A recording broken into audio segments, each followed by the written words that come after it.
Quería dejaros un mensaje breve, pero que fuera lo más claro posible. Y quería basarlo en un texto que pondré de cabecera que ya hemos estudiado aquí. Creo que lo hemos visto a finales del año pasado, me parece, que es el texto de Mateo 11, los versículos del 28 al 30, y que los voy a leer porque es bueno recordarlos. Y el Señor nos dice así.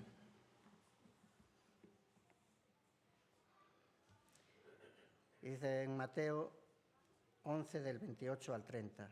Venid a mí, todos vosotros que estáis cansados y agobiados, y yo os haré descansar. Cargad mi yugo y aprended de mí, pues soy apacible, humilde de corazón, y encontraréis descanso en vuestra alma, para vuestra alma. Porque mi yugo es suave y mi carga es liviana. Esa es la primera parte de este versículo donde me quiero enfocar. Ya lo conocéis todos, porque es un versículo que se utiliza mucho en nuestra congregación.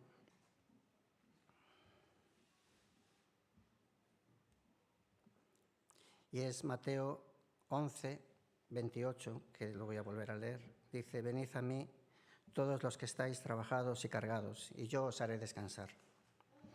Este es un texto que Jesús está hablando, es posterior al Sermón del Monte, y es un llamado que Él nos hace, el Señor, para acercarnos a Él. Para acercarnos a Él para encontrar paz y para tener una vida, una forma de vida basada en la unidad, en la humildad, en el amor y en la confianza en Él. Nos dice, confiad en mí. Venid a mí todos los que estáis trabajados y cargados, que yo os haré descansar. La Iglesia, y cuando yo hoy por la mañana, no sé cuánto tiempo tengo, a ver si no me echo aquí 2 horas, que no os quiero aburrir, pero cuando la Iglesia del Señor, cuando yo nombre la Iglesia del Señor, no quiero que penséis que me estoy refiriendo a esta Iglesia. Me estoy hablando de la Iglesia del Señor, es decir, a la Iglesia del Señor. ¿Sí? La Iglesia del Señor tiene el único mensaje de esperanza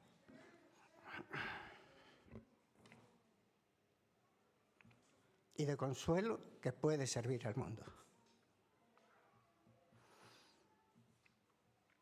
La Iglesia del Señor tiene el único mensaje de esperanza y consuelo que puede servir al mundo.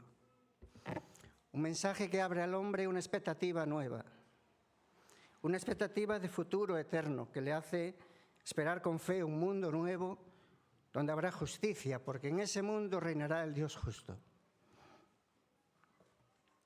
Hay un autor de Jaén, que algunos aquí lo conocen, que se llama Manuel González, que dice: también hoy en día, en el presente, la Iglesia del Señor es responsable de llevar consuelo y esperanza a los que sufren. Y todos los que creemos esto todos los creyentes somos responsables y somos enviados.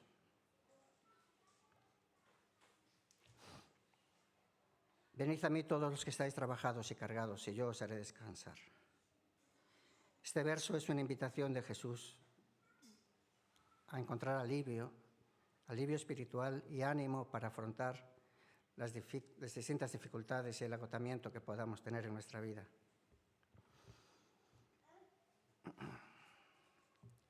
Vivimos en un mundo dominado por el materialismo y por el pecado. Un mundo donde todo se compra y todo se vende.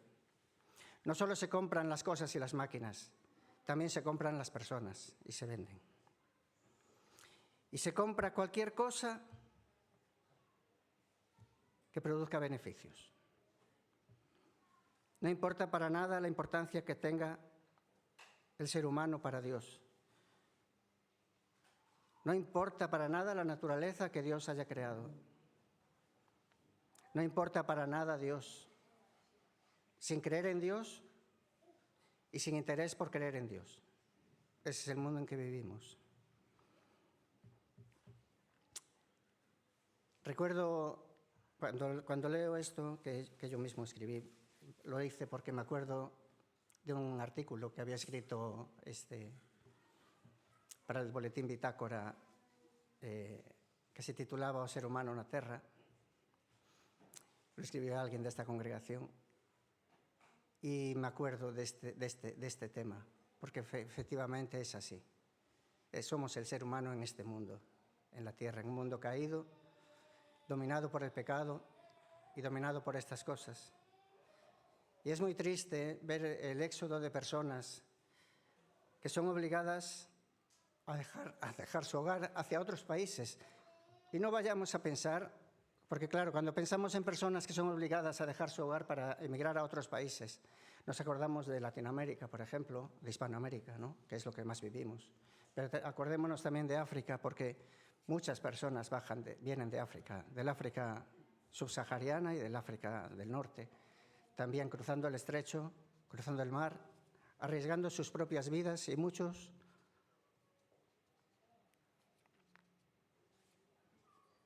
muriendo en el intento. Al final llegan aquí, ¿para qué? Para ser explotados, para vivir marginados. No tienen ni siquiera para cubrir sus necesidades básicas. Personas que huyen hacia otros países más desarrollados,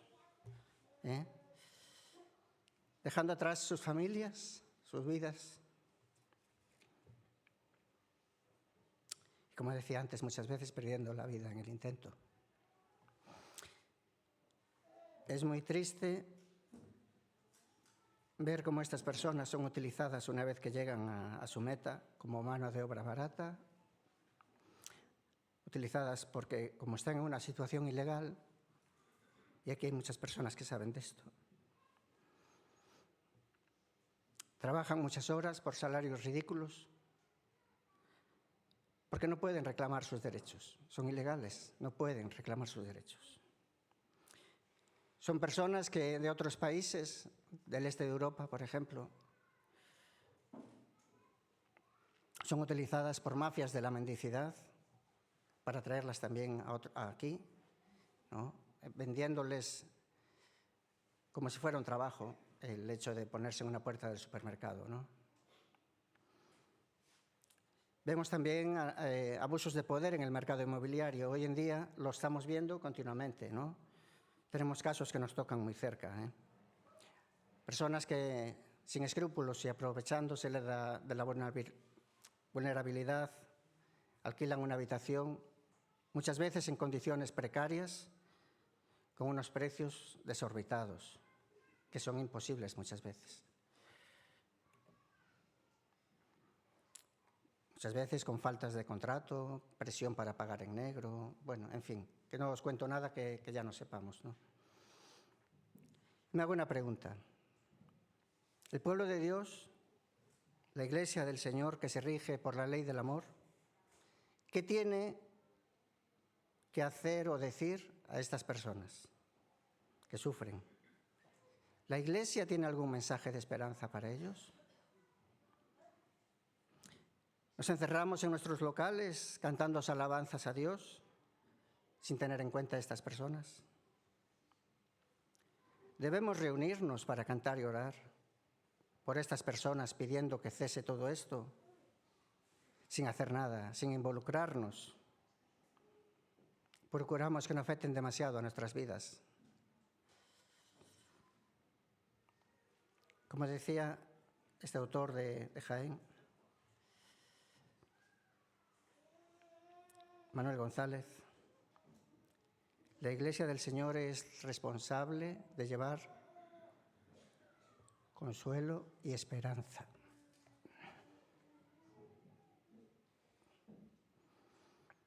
Todos los que creemos esto somos responsables y somos enviados a hacerlo. La labor de la Iglesia debe ser compartir el mensaje de Jesucristo y demostrar el amor de Dios a través de nuestras acciones, a través de nuestro servicio, de nuestra enseñanza, buscando la transformación de estas personas social y espiritual. Esto no solo implica la predicación, esto implica un testimonio de vida.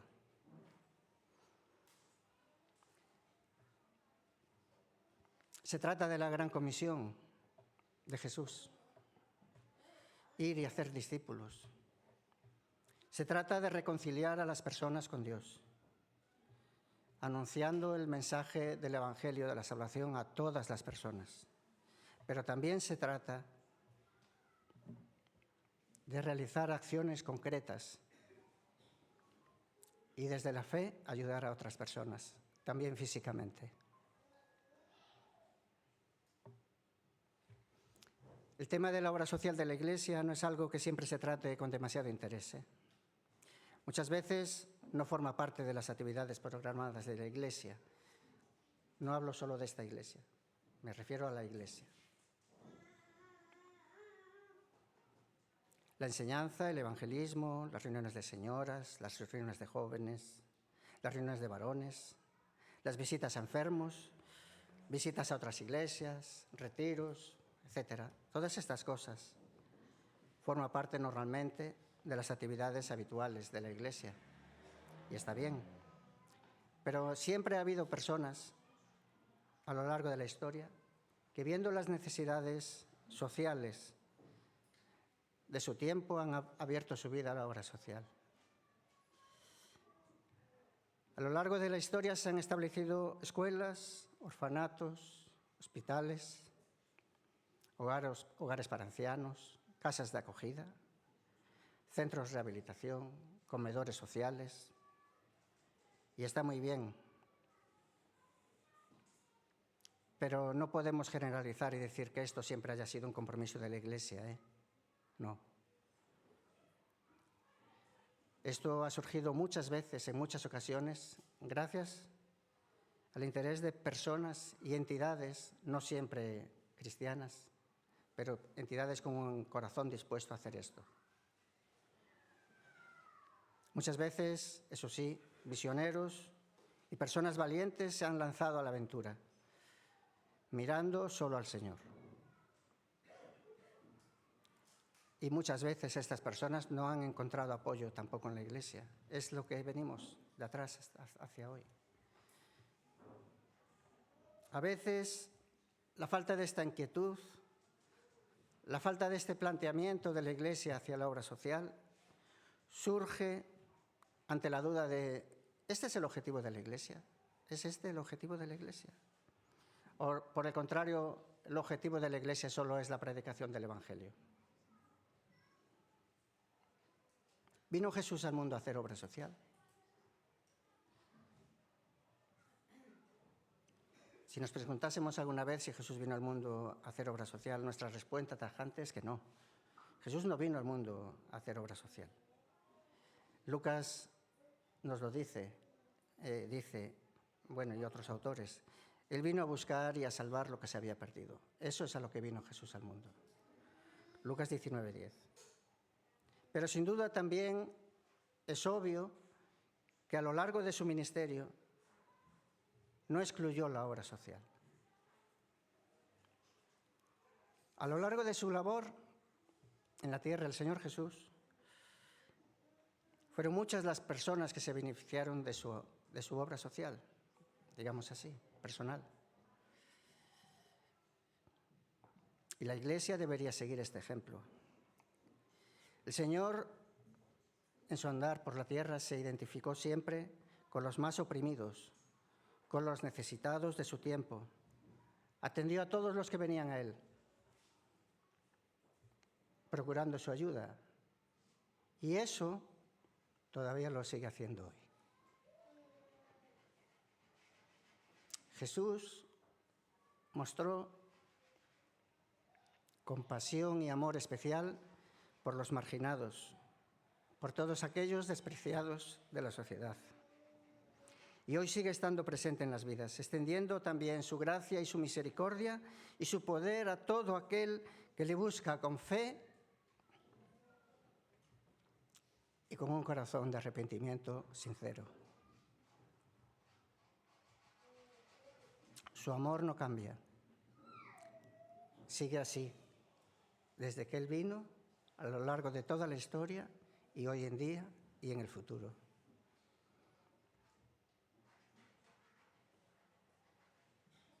Si somos seguidores de Jesús, estamos llamados a actuar como Él actuó.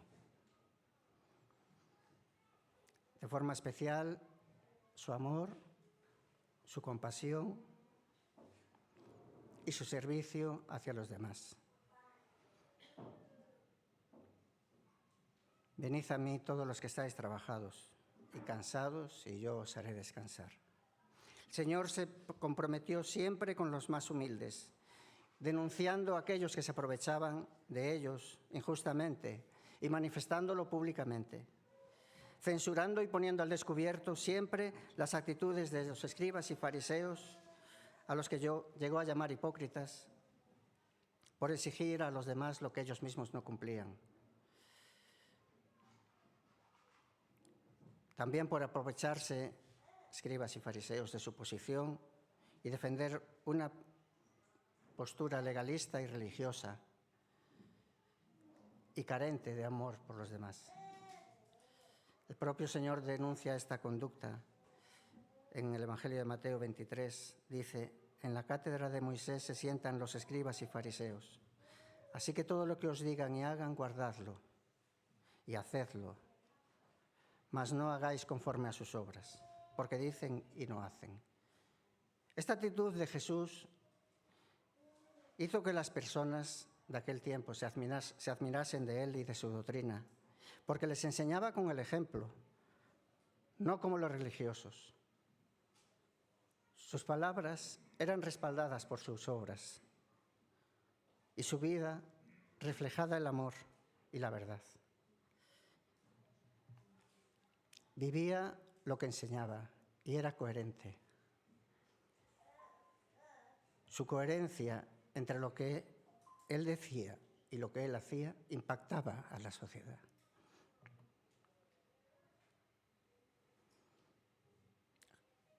Mateo 15:32. Jesús, llamando a sus discípulos, dijo: tengo compasión de la gente porque hace ya 3 días que están conmigo y no tienen que comer. Y enviarlos en ayunas no quiero, no sea que desmayen en el camino. La preocupación de Jesús por la necesidad de las personas es un claro exponente del amor al prójimo. Llevado a la práctica, para ejemplo, a su iglesia. Su corazón reflejaba perfectamente el amor, la misericordia y la mirada de Dios Padre hacia cada uno de nosotros.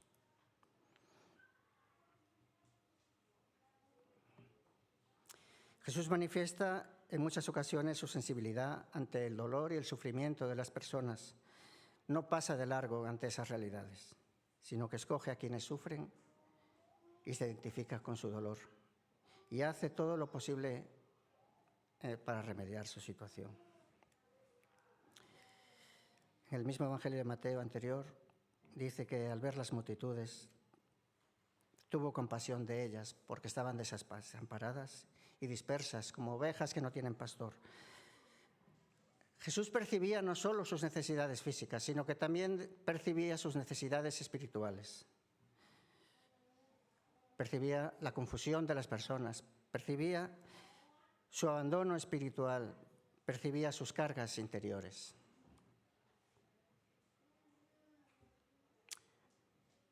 La forma más eficaz de predicar el Evangelio del Señor es vivir de acuerdo con sus enseñanzas. Vivir de acuerdo con sus enseñanzas. Amar a Dios sobre todas las cosas y al prójimo como a nosotros mismos. El Señor mismo nos indica la forma más correcta de hacerlo. Cuando cada uno de nosotros lleva a su vida esa realidad de la doctrina cristiana, el Evangelio se vuelve eficaz. Y al comprometernos de forma cercana con los demás, demostramos con hechos que lo que decimos y hacemos van unidos, están unidas. Viviendo las penas y las alegrías de los demás, participando de sus problemas, sufriendo también con sus necesidades, demostramos con hechos que vivimos lo que anunciamos. El apóstol Pablo en la carta a los Romanos nos lo dice claramente: gozaos con los que gozan y llorar con los que lloran. Esta forma de compartir las necesidades de los demás, esta forma es la implicación de la Iglesia en la obra social. Más allá de lamentarnos del dolor ajeno, está el compromiso de implicarnos.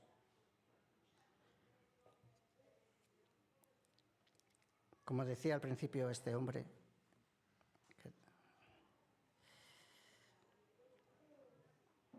Manuel González, la Iglesia del Señor es responsable de llevar consuelo y esperanza a los que sufren.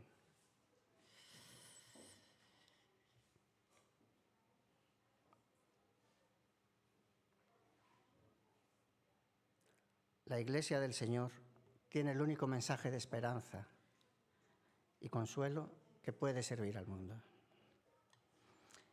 Voy a pedir al grupo de alabanza que vayan ya pasando mientras termino.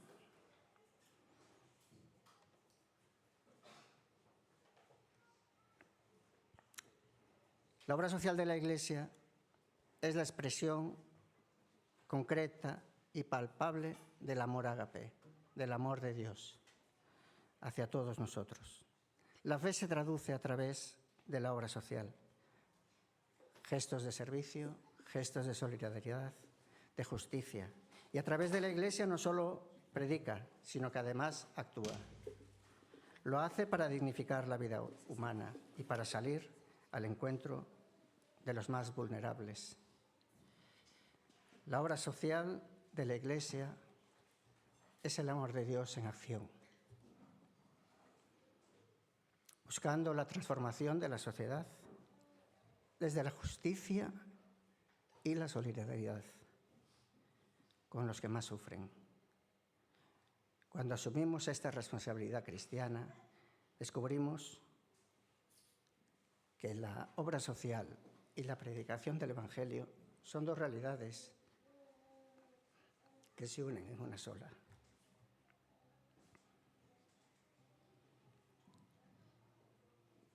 Voy a orar y voy a dejar al grupo de alabanza.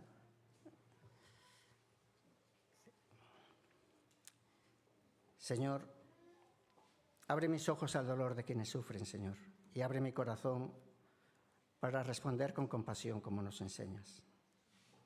Dame palabras de consuelo, manos para servir y amor para compartir. Te damos gracias, Señor, por todo lo que nos das cada día. En el nombre de Jesús. Amén.